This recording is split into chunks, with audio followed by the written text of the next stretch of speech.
നമസ്കാരം. ഇപ്പം എന്താ പറയുക, നമ്മുടെ ഒരു അടുത്ത വീഡിയോയിലേക്ക് സ്വാഗതം.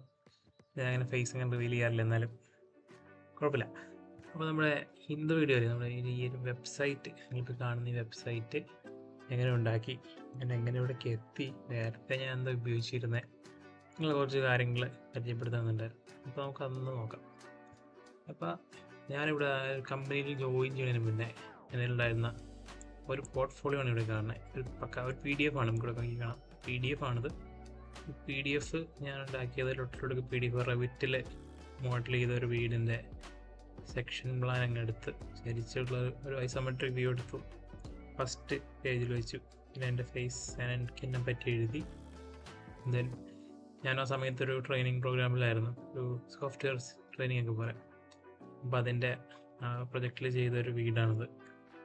എനിക്ക് ഒന്നും അറിയാത്തൊരു സമയത്ത് ഞാൻ ചെയ്തൊരു വീടാണ്. D5-ലാണ് ഞാനത് റെൻഡർ ചെയ്തേക്കണേ. അപ്പോൾ അതിൻ്റെ ഒരു ഷോട്ട് വെച്ചു, 2-3 അങ്ങനെ കുറച്ച് വേറെ വേറെ ആംബിയൻസിലുള്ള ഷോട്ട്. വളരെ എന്താ പറയുക, വർക്ക് വെറുതെ ഒന്നിനും കൊള്ളാത്തൊരു വർക്കാണ്, പക്ഷെ ആ സമയത്ത് വെച്ച് നോക്കുമ്പോൾ നന്നായിരുന്നു.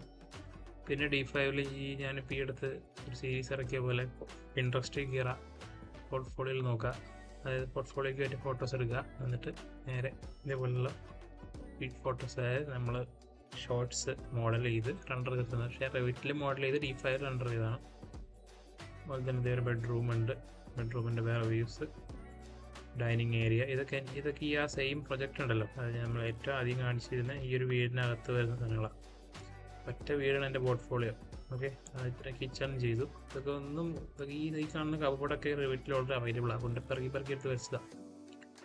ഓക്കെ, പിന്നെ ഇത് ഞാൻ ഇതുപോലെ പിൻട്രസ്റ്റിൽ കണ്ട ഒരു ഷോട്ട് ഞാൻ റീക്രിയേറ്റ് ചെയ്ത് നോക്കിയാണ്, D5 വെച്ചിട്ടും റെവിറ്റ് വെച്ചിട്ടും.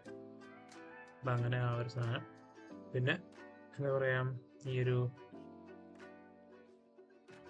സംഘം ലിവിങ് എന്ന് പറഞ്ഞിട്ടൊരു റൂം, അതായത് ശരിക്കും ഈ ഫുള്ള് ഷോട്ട് എടുത്തിട്ടില്ല. ഈ ഒരു വീടിൻ്റെ പിന്നെ ഭാഗമായിട്ട് തൊട്ടപ്പുറത്തെ ലിവിങ് റൂമാണ് ഈ കാണുന്നത്. ഓക്കെ, പിന്നെ പിൻട്രസ്റ്റിൽ കണ്ട വേറൊരു പൂളിൻ്റെ ഒരു ഷോട്ടായത്, അത് ഇതുപോലെ റെവിറ്റിൽ മോഡൽ ചെയ്ത് D5 റെൻഡർ ചെയ്തെടുത്ത്. ഇതൊക്കെ എടുത്തപ്പോഴാണ് കുറച്ചുകൂടി ഞാൻ എന്തെങ്കിലുമൊക്കെ പഠിച്ചത് D5-നെ കുറിച്ച്. അപ്പോൾ അത് കുറച്ച് ഇമ്പ്രൂവ് ആയി വന്നിട്ടുണ്ട്. പിന്നെ ഇങ്ങോട്ട് പോയപ്പോൾ ഒരു ഡാർക്ക് മോഡിലുള്ള ഒരു വീട്, അങ്ങനെ വേറെ എൻ്റെ ഒരു ഫേവറേറ്റ് പ്രൊജക്റ്റാണിത്. ഇതും ഇൻട്രസ്റ്റിൽ കണ്ട ഒരു വീടാണ്, മാഫിയ ഹൗസ് സംതിങ് ആണ്. അതുപോലെ ആക്കിയെടുത്ത്.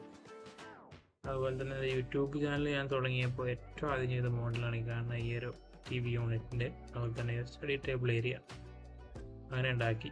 നേരത്തെ കണ്ട ആ ഷോട്ട് റൂമിൻ്റെ ഒക്കെ തന്നെ ഡിഫറെൻറ്റ് ഷോട്ട്സ് ഇങ്ങനെ എടുത്ത് വെച്ചു. ഇതും ഈ പറയുകയാണെങ്കിൽ ഞാൻ പിൻട്രസ്റ്റിൽ കണ്ട ഒരു വീട്, ഒരു സെക്ഷൻ ഓഫ് ഒരു 3D ഹൗസ് എന്നൊക്കെ പറഞ്ഞ ഒരൊറ്റ മുറിയുള്ള വീട് രീതിയിൽ കണ്ടതാണ്. അതിൻ്റെ ഒരു സെക്ഷൻ ഇത് ഞാൻ റെവിറ്റിലുണ്ടാക്കിയതാണ്. ദെൻ എൻ്റെ അക്കൗണ്ടാക്കി ഇൻഫർമേഷനും കാര്യങ്ങളൊക്കെ വെച്ചിട്ട് ഞാൻ പോർട്ട്ഫോളിയോ ഉണ്ടാക്കി. അപ്പോൾ ഇത് കഴിഞ്ഞ് ഞാൻ വർക്ക് ചെയ്തപ്പോൾ അവിടെ ഒരുപാട് ഇതുപോലെ റെൻഡർ എടുത്ത് ഒരുപാട് കിട്ടി, കുറേ മോഡലൊക്കെ ഉണ്ടാക്കി. അങ്ങനെയൊക്കെ വന്നപ്പോൾ ഞാൻ നേരെ എൻ്റെ പോർട്ട്ഫോളിയോ എന്ന രീതിയിൽ ഞാൻ ഈ അഡോബ് പോർട്ട്ഫോളിയോ എന്ന വെബ്സൈറ്റിൽ ഞാൻ ഉണ്ടാക്കിയതാണ്. അപ്പോൾ അതിനകത്ത് ഞാനിങ്ങനെ എൻ്റെ ഫോട്ടോ ഒക്കെ വെച്ചിട്ട് സംഭവം ഞാൻ സെറ്റ് ചെയ്ത്, ഫോട്ടോ ഒക്കെ ഞാൻ മാറ്റണം എന്ന് പറഞ്ഞിരിക്കുക, കട്ടൗട്ട് വലിപ്പുണ്ട്, എന്നാലും അത് ഞാൻ ഉണ്ടാക്കി. ഇതിനകത്ത് നമുക്കിങ്ങനെ കുറേ ടെംപ്ലേറ്റുകൾ എടുക്കാനുണ്ടായിരുന്നു, അതിന് നമ്മൾ സെറ്റ് ചെയ്തതാണ്. ഞാനതും കാണിച്ചു തരാം. ഞാനതിനകത്ത് texture, interior, animation, 360, personal contact me, നമ്മുടെ സോഷ്യൽ മീഡിയ ഒക്കെ അതിന് നമുക്ക് ടെംപ്ലേറ്റിൽ സെറ്റ് ചെയ്യാൻ പറ്റും. ഇത് നോക്കിക്കഴിഞ്ഞാൽ ഇപ്പോൾ ഇൻറ്റീരിയർ ഞാൻ ക്ലിക്ക് ചെയ്ത് കഴിഞ്ഞാൽ നേരെ ഇൻറ്റീരിയറിൻ്റെ സെറ്റിലേക്ക് പോകും. ലിവിങ് റൂം, ബെഡ്റൂംസ്, നിങ്ങൾ കുറേ പേര് കണ്ടിട്ടുണ്ടാവും എൻ്റെ പോർട്ട്ഫോളിയോ. അങ്ങനെ ഇതിനകത്ത് കയറി കഴിഞ്ഞാൽ ഓരോന്നിനകത്ത് കയറി കഴിഞ്ഞാൽ അതിൻ്റെ എക്സ്പാൻഡ് ചെയ്ത് പല പല ഷോട്ട്സ് കാണാം. അങ്ങനെ അപ്പോൾ അതിൽ തന്നെ നമുക്ക് ഈ സൈഡിൽ ആ ഒരു ഡിസ്റ്റിങ്ഷൻ കാണാം. ഇൻറ്റീരിയറിൽ എന്തൊക്കെയുണ്ട്, എക്സ്റ്റീരിയർ എന്ന് പറഞ്ഞാൽ എന്തൊക്കെയുണ്ട്, കമേഴ്ഷ്യൽ, റെസിഡൻഷ്യൽ. എക്സ്റ്റീരിയറിൽ പോയി കഴിഞ്ഞാൽ അങ്ങനെ കാണാം, രണ്ട് സെപ്പറേറ്റ് ആയിട്ട്. റെസിഡൻഷ്യലിൽ പോയി കഴിഞ്ഞാൽ ഇങ്ങനെ കുറേ വീടുകളൊക്കെ ഇങ്ങനെ എടുത്തേക്കണം കാണാം. ഓക്കെ, ആ സെറ്റപ്പ് 360 ഞാൻ സെറ്റ് ചെയ്തിട്ടുണ്ട്. 360 സെറ്റ് ചെയ്യുമ്പോൾ നമുക്ക് ലിങ്കുകളാണ്, ഞാൻ ഓരോ ബട്ടൺ സെറ്റ് ചെയ്തേക്കണേ. ഫോർ എക്സാമ്പിൾ ഇപ്പോൾ ഞാൻ ഹോസ്പിറ്റൽ റിസപ്ഷൻ ഞാൻ ക്ലിക്ക് ചെയ്ത് കഴിഞ്ഞാൽ നേരെ അടുത്ത ഒരു പേജിലേക്ക് പോയിട്ട് അത് ലോഡായി വരും.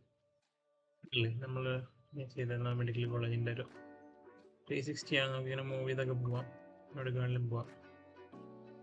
ഓക്കെ, അപ്പോൾ ആ ഒരു സംഭവം. അപ്പോൾ അങ്ങനെ 360 ഞാൻ ഡിഫറെൻറ്റ് ചെയ്തതൊക്കെ ഞാൻ ഓരോ ബട്ടണായിട്ട് സെറ്റ് ചെയ്തിട്ടുണ്ട്, ലിങ്കാണ്. പിന്നെ വീഡിയോ ആനിമേഷൻ സെക്ഷൻ ഉണ്ട്. ഇതിൽ പറയുകയാണെങ്കിൽ യൂട്യൂബ് വീഡിയോസ് തന്നെയാണ് വെച്ചിരിക്കുന്നത്, ഞാൻ എംബഡ് ചെയ്ത് വെച്ചിരിക്കുന്ന. ക്ലിക്ക് ചെയ്ത് കഴിഞ്ഞാൽ യൂട്യൂബ് വീഡിയോ പ്ലേ ആവും. അങ്ങനെ പിന്നെ കുറച്ച് ലാൻഡ്സ്കേപ്പ് ചെയ്തതും പിന്നെ പേഴ്സണലായിട്ട് ഇഷ്ടപ്പെട്ട കുറച്ച് കാര്യങ്ങൾ, പിന്നെ ഒരു കോണ്ടാക്ട് പേജ് നിങ്ങൾക്ക് ഇതിൽ വഴി തന്നെ കോണ്ടാക്ട് ചെയ്യുക സെറ്റപ്പാണ്. പിന്നെ നമ്മുടെ ലിങ്ക്ഡിൻ, ഇൻസ്റ്റഗ്രാം, അതുപോലെ നോർമൽ മെയിൽ അത് സെറ്റ് ചെയ്തു. പിന്നെ ഇതും എനിക്ക് പോരാ എന്ന് തോന്നി, കാരണം ഞാൻ യൂട്യൂബ് തുടങ്ങി പിന്നെ ഇൻസ്റ്റഗ്രാം തുടങ്ങി, അതൊക്കെ ആയപ്പോൾ എനിക്ക് വെബ്സൈറ്റ് എന്ന രീതിയിൽ വേണമെന്നുണ്ടപ്പോഴാണ് ഞാൻ ഈ ഇതിലേക്ക് എത്തിയത്. ഡിജിറ്റൽ ഡാവിഞ്ചി എന്ന് പറയുന്ന ഒരു വെബ്സൈറ്റ് ഞാൻ ലോഞ്ച് ചെയ്തു. ഇതുണ്ടാകാനായിട്ട് എനിക്ക് ചിലവ് ഒന്നും തന്നെ ആയിട്ടില്ല. ഓക്കെ, ആകെ എൻ്റെ ഒരു കാശ് വന്നത് ഈ മുകളിൽ കാണുന്ന ഈ ഒരു ഡൊമൈൻ എന്ന് പറയും digitaldavinci.com മേടിക്കാനായിട്ടാണ് എനിക്ക് ചിലവ് വന്നത്. ഇത് ഡൊമൈൻ മേടിക്കാൻ നമുക്ക് എന്തെങ്കിലും ചിലവുണ്ട്, കാരണം നമ്മുടെ പേരിലാക്കുമ്പോൾ ഉള്ളൊരു ചിലവ്, ഉണ്ടാക്കാനായിട്ട് എനിക്ക് ചിലവില്ല. ഇത് നമുക്ക് ഗോഡാഡി എന്ന് പറയുന്ന പോലത്തെ വെബ്സൈറ്റുകളിൽ നിന്ന് മേടിക്കാം. ഞാൻ മേടിച്ചത് Cloudflare എന്ന് പറഞ്ഞ വെബ്സൈറ്റിലാണ് ഡൊമൈൻ മേടിച്ചു. ഡൊമൈൻ അവൈലബിൾ ആയിരിക്കണം ആദ്യം. ഞാൻ സെർച്ച് ചെയ്തപ്പോൾ ഡിജിറ്റൽ ഡാവിഞ്ചി അവൈലബിൾ ആയിരുന്നു. എനിക്ക് തോന്നുന്നു ഇല്ലാണ്ട് നോർമൽ ഡിജിറ്റൽ ഡാവിഞ്ചി അവൈലബിൾ അല്ലാന്ന് തോന്നുന്നു, അങ്ങനെന്തോ വിഷയം ഉണ്ടായി. അങ്ങനെ അപ്പോൾ ഈ ഒരു വെബ്സൈറ്റ് നിങ്ങൾ പോയിക്കഴിഞ്ഞാൽ എൻ്റെ പോർട്ട്ഫോളിയോ ഞാനിവിടെ കൊടുത്തിട്ടുണ്ട്. നമ്മൾ നേരത്തെ കണ്ട പോർട്ട്ഫോളിയോ ഞാൻ നമ്മുടെ ഈ ഒരു പോർട്ട്ഫോളിയോക്കകത്ത് ആർച്ചിവീസിലേക്ക് പോയി കഴിഞ്ഞാൽ ഞാൻ വെച്ചിട്ടുണ്ട്. വ്യൂ ഫുൾ ആർച്ചിവീസ് പോർട്ട്ഫോളിയോ ക്ലിക്ക് ചെയ്ത് കഴിഞ്ഞാൽ നേരെ ഇവിടേക്കല്ലോ, ഇതിനകത്തേക്കല്ല, നമ്മുടെ നേരത്തെ കണ്ട ഇതിനകത്തേക്കല്ലോ, മനസ്സിലായോ? അപ്പോൾ ഇതിൽ കുറച്ച് കാര്യങ്ങൾ ഇതിനകത്ത് തന്നെ വെബ്സൈറ്റ് തന്നെ ഞാൻ വെച്ച് കാണാൻ വേണ്ടിയിട്ട്. ഇതും 360 ഒക്കെ തന്നെയാണ് വെച്ചിരിക്കുന്നത് കൂടുതൽ. പിന്നെ അതുകൂടാതെ ഞാൻ ഗെയിമും ആപ്സൊക്കെ ഡെവലപ്പ് ചെയ്യണമെന്ന് ഇങ്ങനെ ആലോചിക്കുന്നുണ്ട്. ഗെയിംസ് കറൻ്റ്ലി ഒന്നും ചെയ്തിട്ടില്ല, സ്റ്റേറ്റ് കൊണ്ട് വെച്ചിരിക്കുന്നത്. ആപ്സ് ഒരെണ്ണം ഞാൻ ഡെവലപ്പ് ചെയ്തും ചെയ്യിക്കുന്നു, അത് ലോഞ്ച് ചെയ്തിട്ടേക്കുമാണ്. ഒരു ബസ്സിൻ്റെ സെർച്ച് എഞ്ചിനാണ്. ബസ് ഉണ്ടോ എന്ന് ചോദിച്ചു കഴിഞ്ഞാൽ നമുക്ക് ഉത്തരമാണ് ഈ ആപ്പ്. അത് കറൻ്റ്ലി അത് പ്രൈവറ്റ് ബസ്സിന് വേണ്ടിയാണ് ഞാൻ ചെയ്യുന്നത്. ഫെസിലിറ്റി ചെയ്ത് ഓൾറെഡി ആപ്പുകളുണ്ട്, പ്രൈവറ്റ് ബസ്സിനൊന്നും ഇല്ല. എൻ്റെ നാട്ടിലേക്ക് വേണ്ടി ഞാൻ ഇറക്കിയതാണ്. അത് യൂസ് ചെയ്ത് ഇങ്ങനെ പോകുന്നു ആൾക്കാർ. അങ്ങനെ പിന്നെ എന്തായാലും പറയാനുള്ളത്, എൻ്റെ മാസ്റ്റർ ക്ലാസ്സുകൾ ഞാൻ കോഴ്സ് സെല് ചെയ്യുന്നുണ്ടെന്ന് കുറച്ച് എനിക്കറിയാം. അപ്പോൾ അതിൻ്റെ ഒരു പേജിലുണ്ട്, ഇതുവഴി നമുക്ക് മേടിക്കാം. പിന്നെ ഒരു അബൌട്ട് പേജ്, പിന്നെ ഒരു കോണ്ടാക്ട് പേജ്. കോണ്ടാക്ട് പേജിൽ എൻ്റെ മെയിൽ ID, ഫോൺ നമ്പർ കാര്യങ്ങളുണ്ട്, യൂട്യൂബ്, ലിങ്ക്ഡിൻ, ഇൻസ്റ്റഗ്രാം. ഓക്കെ, അപ്പോൾ ഇങ്ങനൊരു വെബ്സൈറ്റ് ഉണ്ടാക്കിയത് ഞാൻ എന്താ വെച്ചിട്ടാന്ന് വെച്ച് കഴിഞ്ഞാൽ ഇവിടെ ഒരു കാണുന്നുണ്ട്, ഗൂഗിളിൻ്റെ Firebase സ്റ്റുഡിയോ എന്ന് പറയും. ജസ്റ്റ് സെർച്ച് ചെയ്താൽ മതി Firebase സ്റ്റുഡിയോ. ഇതാണ് സാധനം, Firebase സ്റ്റുഡിയോ. ഇവിടെ നമുക്ക് ട്രൈ Firebase സ്റ്റുഡിയോ എന്ന് പറഞ്ഞാൽ നിങ്ങളുടെ അക്കൗണ്ട് ലോഗിൻ ചെയ്യാനൊക്കെ പറയും. അത് അങ്ങനെ ലോഗിൻ ചെയ്യുക. ഓക്കെ, അങ്ങനെ ലോഗിൻ ചെയ്തിട്ട് ഈ ഒരു പേജിലേക്ക് എത്തും. ഇതിൽ പറയുന്നത് prototype and app with AI വെച്ചിട്ട് നിങ്ങൾക്കൊരു വെബ്സൈറ്റ് ഉണ്ടാക്കാം. അതാണ് ഇത്, വെബ്സൈറ്റ് അല്ല ആപ്പ് ഉണ്ടാക്കാം. അപ്പം ഞാൻ വെബ്സൈറ്റായിട്ട് ഉണ്ടാക്കി. ഞാൻ തൽക്കാലം ഞാൻ ടൈപ്പ് ചെയ്യാണ് create an architectural portfolio website ഞാൻ അടിക്കുന്നു. Choose your own style. തൽക്കാലം ഒന്നും പറയാനുള്ളൂ, ഡയറക്റ്റ് ഇത്രയും ഞാൻ പറയാനുള്ളൂ. എനിക്ക് പ്രത്യേകിച്ച് സ്റ്റൈലൊന്നും കൊടുക്കാനൊന്നും ആഗ്രഹമില്ല, ജസ്റ്റ് കാണിക്കാൻ വേണ്ടി ഞാൻ തോന്നിയ പോലെ ഉണ്ടാക്കിയോന്ന് ഞാൻ പറയുമ്പോൾ അതെനിക്കൊരു ഫസ്റ്റ് ഒരു പ്രോട്ടോടൈപ്പ് തരും. അതായത് ഈ വെബ്സൈറ്റ് എങ്ങനെയൊക്കെ വേണം, അതിൽ എന്തൊക്കെ ഫീച്ചേഴ്സ് ഉണ്ടാവും, ഇതിൻ്റെ വെബ്സൈറ്റിൻ്റെ പേരെന്താണ്, അങ്ങനെയൊക്കെ അതിൻ്റെ കുറച്ച് സാധനങ്ങളൊക്കെ വരും. ഇതിലിപ്പോൾ നോക്കിക്കഴിഞ്ഞാൽ ഈ ആപ്പിൻ്റെ ബ്ലൂ പ്രിൻ്റ് എന്ന് പറയും. പ്രൊജക്ട് ഡിസ്പ്ലേ, പ്രൊജക്ട് ഫിൽറ്ററിങ്, ഒരു അബൌട്ട് സെക്ഷൻ, കോണ്ടാക്ട് ഫോം, പിന്നെ കുറച്ച് അതിൻ്റെ ഒപ്റ്റിമൈസേഷൻ കാര്യങ്ങളൊക്കെ ഉണ്ട്. പിന്നെ അതിൻ്റെ കളർ സ്കീം, ലേഔട്ടൊക്കെ ഇതിൽ പറഞ്ഞിട്ടുണ്ട്, ഏത് ഫോണ്ട് ഉപയോഗിക്കും, അങ്ങനെ കുറച്ച് കാര്യങ്ങൾ, ആനിമേഷൻ എങ്ങനെയായിരിക്കും എന്നൊക്കെ ഉള്ളതുണ്ട്. ഏത് AI ഉപയോഗിക്കുന്നു, ഏതൊക്കെ UI സെറ്റ് ചെയ്യാനുള്ള കോഡിങ് ലാംഗ്വേജ് ഉപയോഗിക്കുന്നുണ്ട്. എനിക്ക് വേണമെങ്കിൽ ഇവിടെ ക്ലിക്ക് ചെയ്ത് കസ്റ്റമൈസ് അടിക്കാം, ഇതിനൊക്കെ എനിക്ക് മാറ്റി കൊടുക്കണമെങ്കിൽ കൊടുക്കാം. ഇവിടെ പ്രോട്ടോടൈപ്പ് ദിസ് ആപ്പ് ഞാൻ ക്ലിക്ക് ചെയ്ത് കഴിഞ്ഞാൽ നമുക്ക് നോക്കിയാൽ കുറച്ച് സമയം എടുക്കും. അതിങ്ങനെ ഒന്ന് കോഡ് ചെയ്ത് ഈ ഒരു വെബ്സൈറ്റ് ഉണ്ടാക്കിയിട്ട് കാണിച്ചു തരും. പിന്നെ നമുക്കിങ്ങനെ പറഞ്ഞു കൊടുത്ത് ചേഞ്ചസ് കൊണ്ടുവരേണ്ട ആവശ്യമുള്ളൂ. ജസ്റ്റ് ഒന്ന് നോക്കാം. നോക്കിയാൽ കാണാം കോഡ് റൈറ്റ് ചെയ്യാൻ തുടങ്ങിയിട്ടുണ്ട്. അതിങ്ങനെ വന്നിങ്ങനെ പോയിക്കൊണ്ടായിരിക്കും. കുറച്ച് സമയം എടുക്കും അത് ലോഡായി വരാനായിട്ട്. കാരണം എന്താ പറയുക, ഒരു സാധനം ഒന്നുമില്ലാന്നതിന് ഉണ്ടാക്കിയെടുക്കുക എന്നുള്ള സ്കീമാണ് അവിടെ നടക്കണേ. അതിനകത്ത് സ്വന്തമായിട്ടെല്ലാം സെറ്റ് ചെയ്ത് വരും. പിന്നെ നമുക്കിങ്ങനെ ടൈപ്പ് ചെയ്ത് ChatGPT പറയണ പോലെ ഇന്ന സാധനം അവിടെ പോയി മാറ്റ് എന്ന് പറഞ്ഞ അതങ്ങനെ മാറ്റി ചെയ്ത് തരും. ഇന്ന കളർ മാറ്റ് എന്ന് പറഞ്ഞാൽ അങ്ങനെ ചെയ്യും. അങ്ങനെ ഇറ്ററേറ്റ് ചെയ്ത് നമുക്ക് സെറ്റ് ചെയ്യാവുന്നുള്ളൂ. പിന്നെ നമുക്ക് കുറച്ച് ഐഡിയ ഉണ്ടെങ്കിൽ, എങ്ങനെയാണ് ഇത് സെറ്റ് ചെയ്യേണ്ടതെന്നുള്ള ഐഡിയ ഒക്കെ ഉണ്ടെങ്കിൽ നമുക്ക് വേണമെങ്കിൽ കോഡ് പോയി എഡിറ്റ് ചെയ്യാം. അങ്ങനെ ഓപ്ഷൻ ഉണ്ട്. കോഡിങ് അറിയില്ലെങ്കിൽ ഇതുപോലെ പറഞ്ഞു കൊടുക്കാം. പക്ഷെ കുറച്ച് എന്തെങ്കിലും ഐഡിയ ഉള്ള ഒരാൾക്ക് ഒരു അഡ്വാൻറ്റേജ് ഉണ്ട് എപ്പോഴും. കാരണം എന്താണ് എറർ അടിച്ചേക്കണേന്ന് മനസ്സിലാവും. ഞാനൊക്കെ എറർ എന്താണെന്ന് പിന്നെ അടുത്ത ആളോട് പോയി ചോദിച്ചിട്ട് പഠിച്ചിട്ട് വന്നിട്ട് വേണം. അതായത് ഇപ്പം ഞാൻ ഇതിൽ എറർ അടിക്കുമ്പോൾ ChatGPT പോയിട്ട് പറയും ഇങ്ങനെ എറർ വന്നിട്ടുണ്ട് എന്താണെന്നറിയില്ല. ChatGPT പറഞ്ഞു തരുമ്പോൾ ഞാൻ ആ ഒരു കാര്യം സ്പെസിഫിക് പോയിന്റ് ഔട്ട് ചെയ്ത് പറയും ഇങ്ങനെ പ്രശ്നമുണ്ട്, അത് ചേഞ്ച് ചെയ്യും, അപ്പോൾ അത് മാറ്റിത്തരും. അങ്ങനെ അത് വരുമ്പോൾ നിങ്ങൾക്ക് അറിയുമെങ്കിൽ നേരെ കൊടുക്കുന്നതായിരിക്കും. എന്നാലും ഒരുപാടൊക്കെ സെറ്റായി വരും കേട്ടോ. ഇപ്പോൾ നമ്മൾ ആ ഒരു വെബ്സൈറ്റ് ലോഡായി വന്നിട്ടുണ്ട്. അതിൽ പ്രൊജക്ട്സിൻ്റെ ബോർഡിൻ്റെ കോൺടാക്റ്റ് ഉണ്ട്. ഇതിനകത്ത് ഇങ്ങനെ കുറച്ച് കാര്യങ്ങളൊക്കെ നേരെ കാണാൻ പാകത്തിന് കുറച്ച് പ്രൊജക്ട്സിൻ്റെ പേരും കാര്യങ്ങളൊക്കെ ഇട്ടിട്ടുണ്ട്. ഫോട്ടോസ് ലോഡായി വന്നിട്ടില്ല, കാരണം നമുക്ക് ഫോട്ടോ ഒന്നും നമുക്ക് കൊടുത്തിട്ടില്ല, അതുകൊണ്ടാണ്. എബോട്ട് പേജ് ഉണ്ട്. ക്ലിക്ക് ചെയ്ത് കഴിഞ്ഞാൽ എബോട്ട് പേജ് വരും. കോൺടാക്ട് പേജ് ഉണ്ട്. എബോട്ട് മീ തന്നെ സാധനമൊക്കെ എഴുതി ഉണ്ടാക്കി വന്നിട്ടുണ്ട്. കോൺടാക്ട് പേജ് ഉണ്ട്. അതുപോലെ കഴിഞ്ഞാൽ കോൺടാക്ട് പേജ് കാണാം.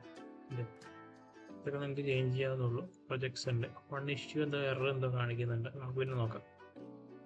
Referential, commercial, public, modern, contemporary, classic തന്നെ എടുത്തു തന്നേക്കുക. ഇതിനകത്ത് ഇപ്പം ഞാൻ പറയാണ് ഈ പേര് change name to little Da Vinci എന്ന് ടൈപ്പ് ചെയ്ത് കഴിഞ്ഞ് കൊടുത്താൽ നേരെ പേര് മാറ്റി ആർട്സ്പോളിൽ മാറി ലിറ്റിൽ ഡാവിഞ്ചി എന്നാവും. അത്രേ ഉള്ളൂ. അങ്ങനെ എല്ലാം എന്തൊക്കെ ചേഞ്ച് ചെയ്യണോ സകല സാധനവും ടൈപ്പ് ചെയ്ത് കൊടുത്താൽ ചേഞ്ച് ആവും വിത്തിൻ ഒരു 1-2 മിനിറ്റ് ഉള്ളിൽ. അപ്പോൾ ഇതൊന്ന് ട്രൈ ചെയ്ത് നോക്കുക. ഇത് പബ്ലിഷ് ചെയ്യുന്ന കാര്യങ്ങളൊക്കെ ഉണ്ട്, എങ്ങനെ വെബ്സൈറ്റ് ആയിട്ട് ഡിപ്ലോയ് ചെയ്യാം എന്നുള്ളത്. പക്ഷേ ഈ ഒരു വീഡിയോ ഒക്കെ കണ്ടിട്ട് നിങ്ങളൊന്ന് ട്രൈ ചെയ്ത് നോക്കും. ഇതിനൊരു എന്താ പറയുക, ഏത് ലെവൽ വരെ നിങ്ങൾക്ക് ഇത് ഉപയോഗിക്കാൻ പറ്റും എന്നൊക്കെ ഒന്ന് നോക്കും. കാരണം ഇത് പഠിച്ചിട്ട് സെറ്റായി മാത്രം പബ്ലിഷ് ചെയ്യാൻ പോയിട്ട് കാര്യമുള്ളൂ. പബ്ലിഷ് ചെയ്യുമ്പോൾ വേറെ കുറേ കാര്യങ്ങൾ അറിയാനുണ്ട്. അപ്പോൾ ഇത് ഉപയോഗിച്ച് എന്തൊക്കെ എറർ അടിക്കാം, അതൊക്കെ എങ്ങനെ സോൾവ് ചെയ്യാമെന്നൊക്കെ പഠിച്ചു കഴിഞ്ഞാൽ ആണ് നമുക്ക് പബ്ലിഷിങ്ങിലേക്ക് കടന്നിട്ട് കാര്യമുള്ളൂ. അപ്പോൾ അത് നമ്മൾ വേറൊരു വീഡിയോയിൽ പറയുന്നില്ല. ജസ്റ്റ് ഞാൻ ഇൻട്രൊഡ്യൂസ് ചെയ്തതാണ് ഫയർബേസ് സ്റ്റുഡിയോ എന്താണ്, എങ്ങനെ ഉപയോഗിക്കാമെന്നൊക്കെ. ഇതിലിപ്പോൾ പറയുകയാണെങ്കിൽ ഇത് ഉപയോഗിക്കാനായിട്ട് ഇപ്പം എനിക്ക് വേറെ കോസ്റ്റൊന്നുമില്ല, പബ്ലിഷ് ചെയ്യാനും കോസ്റ്റൊന്നുമില്ല. പക്ഷേ ഡൊമൈൻ മേടിച്ചിട്ട് നമ്മുടെ പേരിൽ വെബ്സൈറ്റ് കാണണമെങ്കിലാണ് നമുക്ക് കോസ്റ്റ് വരുന്നത്. അത് എനിക്ക് വന്നത് 1000 rupees പെർ ഇയർ ആണ് റൺ ചെയ്യാനുള്ള. ഒരു വർഷം 1000 രൂപ കൊടുത്ത് വെബ്സൈറ്റ് റൺ ചെയ്യാന്ന് പറഞ്ഞാൽ എനിക്ക് തോന്നുന്നില്ല വലിയ പ്രശ്നമുള്ളത്. ഓക്കെ, അപ്പോൾ അടുത്ത് നമ്മൾ ചേഞ്ച് ചെയ്തത് ഡിജിറ്റൽ ഡാവിഞ്ചി എന്നായി കണ്ട പേര് ഇവിടെ മാറി ഡിജിറ്റൽ ഡാവിഞ്ചി ആയിട്ടുണ്ട്. അതുപോലെ എന്ത് പറഞ്ഞു കൊടുക്കുന്നോ അത് മാറ്റിത്തരും. അപ്പോൾ ഇതിനൊന്ന് വലിയ സ്ക്രീനിൽ കാണണമെങ്കിൽ ഇവിടെ നോക്കിയാൽ ഒരു ന്യൂ വിൻഡോയിൽ ഓപ്പൺ ആയിട്ട് വരും. അപ്പോൾ അങ്ങനെ വേണമെങ്കിൽ ഇങ്ങനെ നോക്കാവുന്ന വെബ്സൈറ്റ്. കറൻ്റ്ലി എന്താ ആക്സസ് ഇല്ല, ഞാൻ വേറെ ഗൂഗിൾ അക്കൗണ്ടിൽ നിന്ന് ലോഗിൻ ചെയ്തേക്കുന്നത് കൊണ്ട് അത് കാണിക്കാതെ. ശരിക്കും അത് കാണിക്കേണ്ടതാണ് വിൻഡോ എടുത്തു കഴിഞ്ഞാൽ. അപ്പോൾ അങ്ങനെയൊക്കെയാണ് ഇതിൻ്റെ കാര്യങ്ങൾ. എന്തെങ്കിലും ഔട്ടൊക്കെ ഉണ്ടെങ്കിൽ ചോദിക്കുക. എന്നാലും ഒന്ന് ട്രൈ ചെയ്ത് നോക്കുക. ഫയർബേസ് സ്റ്റുഡിയോ ഒക്കെ ഒന്ന് ട്രൈ ചെയ്ത് നോക്കുക. ആപ്പോ വെബ്സൈറ്റോ ഒക്കെ ഉണ്ടാക്കാനുള്ള പരിപാടിയൊക്കെ ഒന്ന് നോക്കിയോ. ഓക്കെ, അടുത്ത വീഡിയോ കാണാം.